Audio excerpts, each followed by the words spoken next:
Baik, perkenalkan nama saya Heri Kalberto Lakapu, Prodi Administrasi Bisnis kelas 1C dengan NIM 2103020090, Fakultas Ilmu Sosial dan Ilmu Politik. Pada kesempatan kali ini saya akan mereview sebuah buku yang berjudul The Study of Sociology by Herbert Spencer. Bab 1 dengan tema kebutuhan kita terhadapnya. Diri dan segala kebutuhan hidup dari tingkat rendah sampai tingkat tinggi, kompleksitas ekstrim dari tindakan sosial, dan kesulitan transenden yang karenanya muncul dengan mengandalkan hasil-hasil khusus akan lebih baik jika kita menghitung faktor-faktor yang menentukan suatu fenomena sederhana. Seperti harga suatu komoditas. Tentunya faktor-faktor itu sekarang semuanya disebutkan. Gelombang opini sekarang berlebihan tanpa fakta, naik dan turun setiap hari, dan yang lebih besar setiap minggu dan setiap bulan. Untuk pertimbangan seperti itu ditetapkan untuk menunjukkan inkonsistensi dari mereka berpikir bahwa prediksi fenomena sosial adalah mungkin tanpa banyak studi. Meskipun banyak studi diperlukan untuk prediksi fenomena lain, akan menjawab waktu tidak memungkinkan dari penyelidikan sistematis. Bab yang kedua dengan tema apakah ada ilmu sosial? Keberadaan ilmu sosial percaya pada efisiensi undang-undang berarti percaya bahwa hukuman atau imbalan tertentu yang prospektif akan bertindak sebagai pencegah atau insentif akan mengubah perilaku individu dan oleh karena itu mengubah tindakan sosial. Meskipun tidak mungkin untuk menyatakan bahwa hukum tertentu akan menghasilkan efek yang diramalkan pada orang tertentu, namun tidak diragukan lagi dirasakan bahwa itu akan menghasilkan efek yang diramalkan orang. Di sisi lain, jika ada penyebab alami, maka kombinasi kekuatan yang dengannya setiap kombinasi efek dihasilkan menghasilkan kombinasi efek tersebut sesuai dengan hukum kekuatan. Dan jika demikian, kita harus menggunakan semua ketekunan dalam memastikan apa kekuatan itu, apa hukumnya, dan bagaimana cara mereka bekerja sama. Penjelasan lebih lanjut seperti ini mungkin akan diperoleh dengan membahas pertanyaan yang sekarang kita bahas sendiri, yaitu sifat ilmu sosial. Seiring dengan gagasan pasti tentang hal ini, akan muncul persepsi bahwa penolakan ilmu sosial telah muncul dari kebingungan dua kelas fenomena yang pada dasarnya berbeda yang dihadirkan di masyarakat satu kelas, yang hampir diabaikan oleh para sejarawan merupakan subjek materi. Ilmu sosial dan kelas lain hampir secara eksklusif menempati mereka mengakui koordinasi ilmiah dalam tingkat yang sangat kecil. Bab yang ketiga dengan tema sifat ilmu sosial. Mengingat struktur dan naluri konsekuen dari individu seperti yang ditemukan dan komunitas yang dibentuk pasti akan menghadirkan ciri-ciri tertentu, dan tidak ada komunitas yang memiliki sifat-sifat seperti itu dapat berbentuk dari individu-individu yang memiliki struktur dan naluri lain. Mereka yang dibesarkan dengan keyakinan yakin bahwa ada satu hukum untuk seluruh alam semesta dan hukum lain untuk umat manusia. Kelompok manusia dalam generalisasi ini memiliki sifat-sifat unik untuk menentukan sifat-sifat keseluruhan yang mereka buat, mengabaikan sejenak ciri-ciri khusus ras dan individu. Amati ciri-ciri umum anggota spesies pada umumnya dan pertimbangkan bagaimana pengaruh dan hubungannya. Bab yang keempat dengan tema kesulitan ilmu sosial.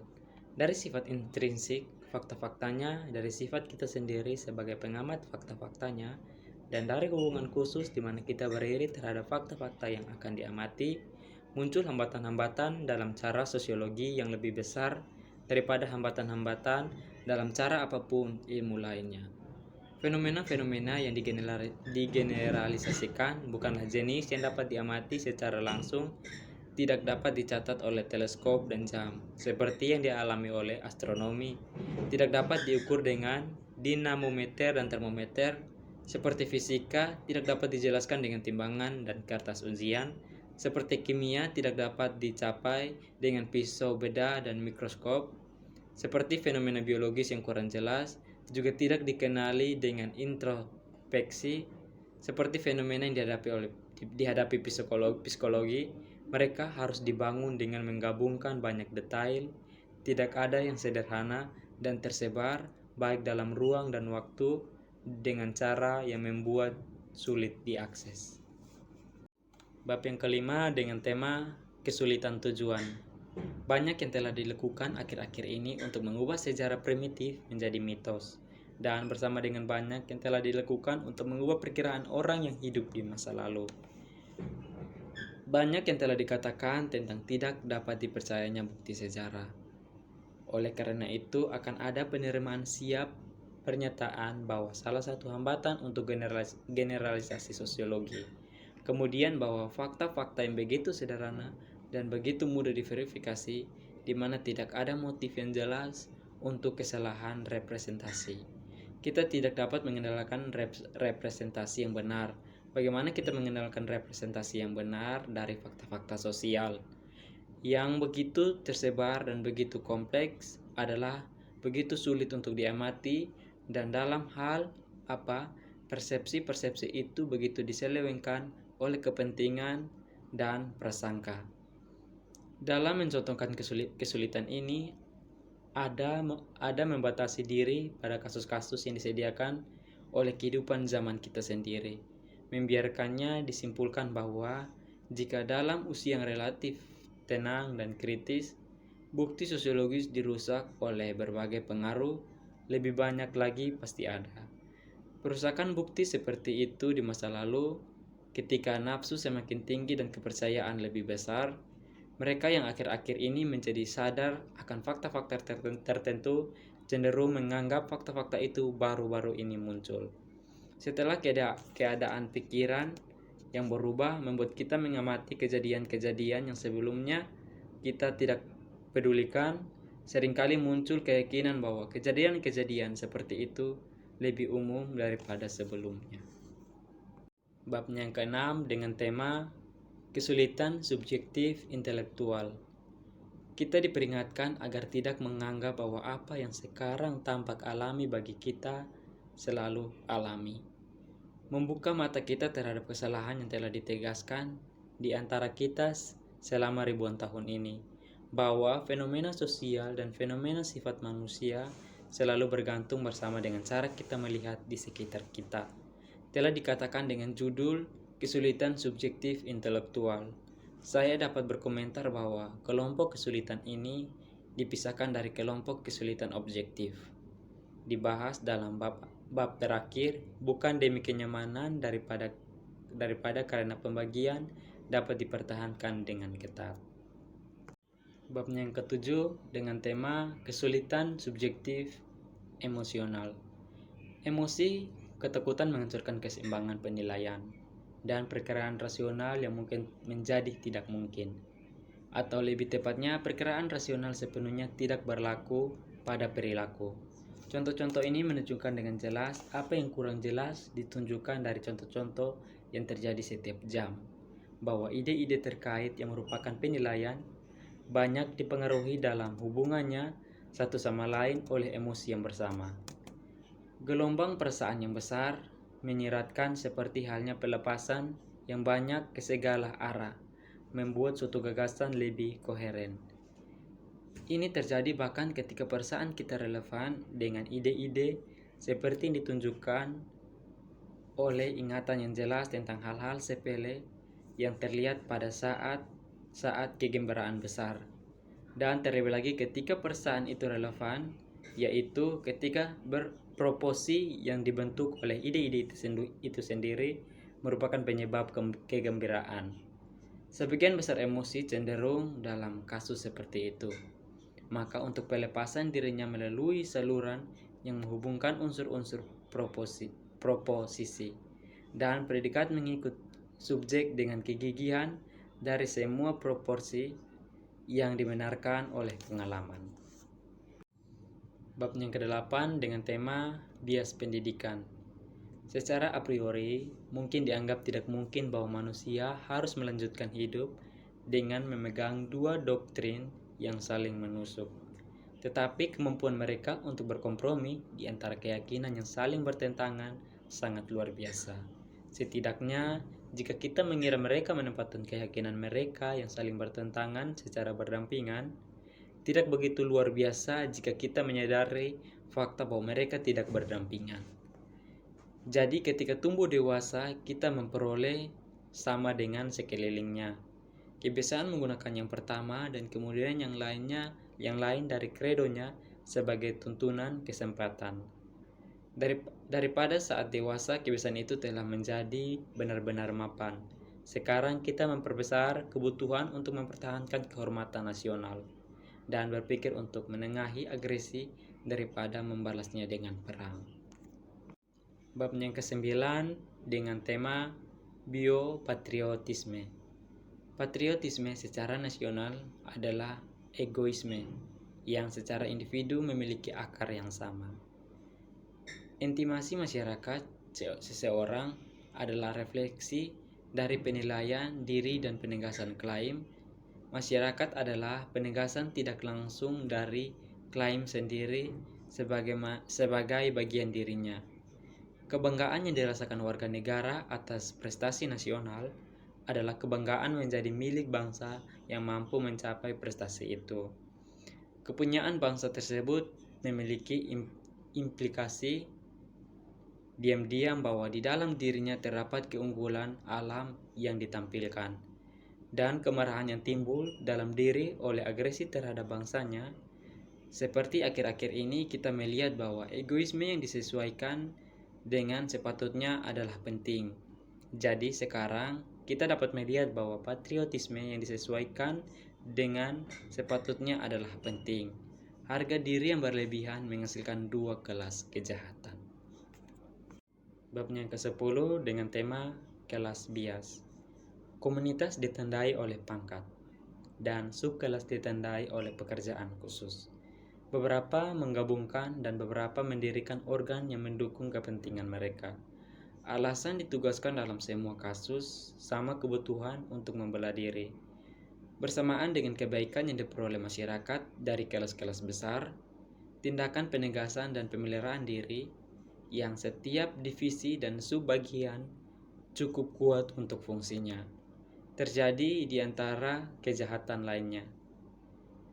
Ini yang sedang kita pertimbangkan, kecenderungan untuk merenungkan semua pengaturan sosial dalam kaitannya dengan kepentingan kelas dan mengakibatkan ketidakmampuan untuk memperkirakan dengan tepat pengaruhnya terhadap masyarakat secara keseluruhan. Kebiasaan berpikir yang dihasilkan tidak hanya menyimpangkan penilaian atas pertanyaan-pertanyaan yang secara langsung menyentuh kesejahteraan kelas, tetapi itu memutarbalikkan penilaian atas pertanyaan-pertanyaan yang menyentuh kesejahteraan kelas secara sangat tidak langsung. Jika memang ada, ini memupuk teori yang diadaptasi dari segala jenis hubungan sosial dengan sentimen yang sesuai dengan teori itu, dan stempel karakteristik diberikan kepada kepercayaan tentang masalah-masalah publik pada umumnya. Bab yang ke-11 dengan tema bias politik. Simpati dan antipati politik yang dipupuk oleh konflik partai-partai yang masing-masing menjunjung tinggi institusi ini atau itu. Menjadi simpati dan antipati yang ditarik terhadap institusi-institusi negara lain yang bersekutu, punah atau bertahan. Simpati dan antipati pasti menyebabkan kecenderungan untuk menerima atau menolak bukti yang menguntungkan atau tidak menguntungkan sehubungan dengan kontras yang terkenal antara gambar-gambar yang telah diberikan oleh Tory Mitford dan Radical Growth tentang contoh di mana banyak persamaan dapat ditemukan sebagai bukti dari efek penyimpangan dari bias politik, metode ilmiah yang diterapkan pada institusi.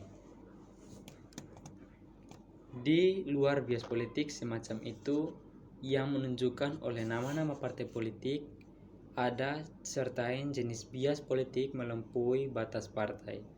Hasil sebanding dengan peralatan. Lihat di sini asumsi diam-diam yang mendasari banyak kesalahan dalam perilaku hidup, pribadi dan publik. Dalam kehidupan pribadi, setiap orang menemukan ketidakbenaran asumsi ini, namun terus bertindak seolah-olah dia belum menemukan ketidakbenarannya. Pertimbangan kembali sejenak di bawah aspek segar ini, pengalaman akrab yang akhir-akhir ini muncul. Kebaikan dan kebijaksanaan tidak akan menjadi ciri keluarga oligarki berturut-turut yang muncul dari orang-orang jahat dan bodoh. Seperti halnya mereka akan mencirikan garis saja. Juga tidak akan dapat sistem representasi terbatas atau universal, langsung atau tidak langsung, tidak lebih dari mewakili sifat rata-rata warga negara. Bab yang ke-12 dengan tema bias teologis. Bias teologis dalam bentuk umumnya cenderung mempertahankan dominasi unsur subordinasi agama atau unsur etisnya. Cenderung mengukur tindakan berdasarkan kesesuaian formal dengan kredo daripada kesesuaian intrinsiknya dengan kesejahteraan manusia.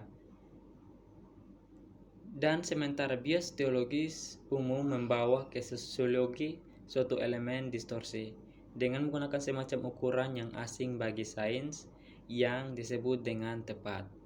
Bias teologis khususnya membawa distorsi lebih lanjut yang timbul dari ukuran-ukuran khusus semacam ini yang digunakannya. Institusi lama dan baru, rumah dan asing, dianggap sesuai atau tidak sesuai dengan perangkat dogma tertentu dan disukai atau tidak disukai. Sesuai hasil yang jelas adalah bahwa karena perangkat dogma berbeda di semua waktu dan tempat, penilaian sosiologis terpengaruh oleh mereka pasti salah dalam semua kasus kecuali satu, dan mungkin dalam semua kasus. Di sisi lain, bias reaktif mendistorsi konsepsi fenomena sosial dengan meremehkan sistem keagamaan. Bab 13. Disiplin. Berpikir benar dalam segala hal sangat bergantung pada kebiasaan berpikir. Dan kebiasaan berpikir sebagian alami, sebagian bergantung pada pengaruh artifisial yang menjadi sasaran pikiran. Sebagaimana pasti setiap orang memiliki kekhasan tindakan tubuh yang membedakan dan rekan-rekannya. Demikian pula pasti ia memiliki kekhasan tindakan mental yang memberi karakter pada konsepsinya. Ada trik berpikir dan juga trik gerak otot. Ada bakat mental yang diperoleh untuk melihat hal-hal di bawah aspek-aspek tertentu, karena ada bakat jasmani yang diperoleh untuk menjalani evolusi dengan cara-cara tertentu. Adalah menyimpan intelektual yang dihasilkan oleh cara tertentu. Babnya yang ke-14 dengan tema persiapan dalam biologi. Pada konsepsi ilmu sosial yang sendiri sepenuhnya mengaitkannya dengan ilmu-ilmu yang lebih sederhana, konsepsinya sebagai penjelasan tentang bentuk-bentuk paling kompleks dari redistribusi materi dan gerak yang terus-menerus berlangsung secara universal.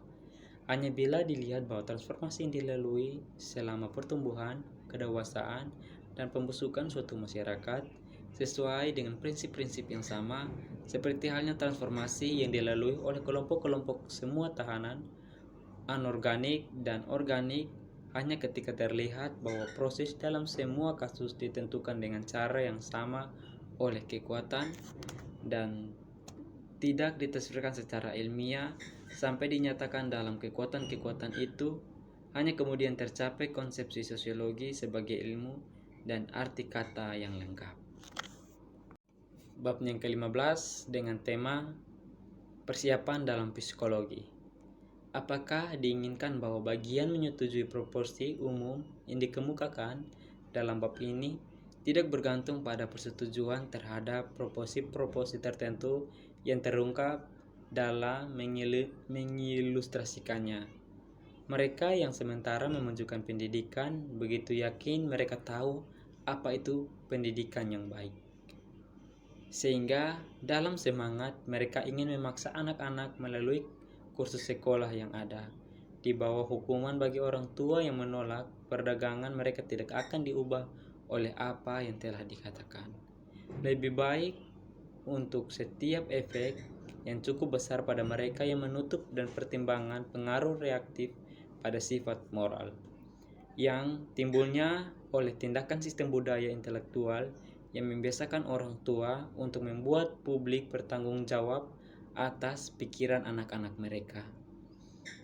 Saya juga tidak berpikir bahwa banyak dari mereka ingin mengubah secara mendasar status politik perempuan dan akan dipengaruhi oleh pertimbangan-pertimbangan yang dikemukakan di atas tentang psikologi komparatif.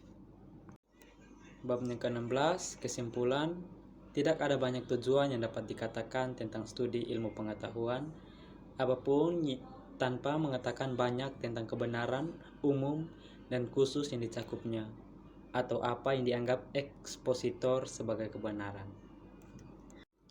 Sekian dari saya tentang mereview buku Study of Sociology by Herbert Spencer. Kurang lebihnya mohon maaf dan terima kasih.